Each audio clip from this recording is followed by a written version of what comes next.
தமிழ் சினிமாவில் நிறைய படங்கள் வெளிநாட்டு படங்களின் காப்பியாக இருப்பதை குறிக்கும் வகையில் தமிழ் சினிமாவில் தற்போது நிறைய ஃபாரின் குழந்தைகளை பார்க்கிறேன் என சீனியர் இயக்குனர் வி சேகர் கமெண்ட் அடித்தார்.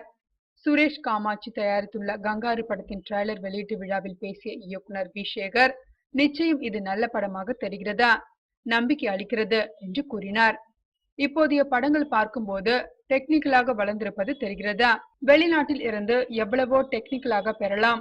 ஆனால் திரைக்கதை, கருத்து, கலாச்சாரம் நமதாக இருக்க வேண்டும். பண்பாட்டை நம்மிடமிருந்துதான் எடுத்துக்கொள்ள வேண்டும். குழந்தைகள் சட்டை வெளிநாட்டில் வாங்கலாம், ஆனால் குழந்தை நமதாக இருக்க வேண்டும். சினிமாவும் அப்படிதான். சினிமாவில் இப்பொழுது நிறைய ஃபாரின் குழந்தைகளை அப்படி பார்க்கிறேன். போக்குவரத்தில் சிறிய மற்றும் பெரிய வாகனங்கள் ஒரே நேரத்தில் போனால் வாகன நெரிசலால் டிராபிக் ஜாம் தான் ஏற்படும். அதை கட்டுப்படுத்த டிராபிக் சிக்னல், டிராபிக் போலீஸ் இருப்பதை போல ஒரே நேரத்தில் பல படங்கள் வருவதை கட்டுப்படுத்த தயாரிப்பாளர் சங்கம் தான் தக்க நடவடிக்கை எடுக்க வேண்டும் என்றார் வி சேகர்.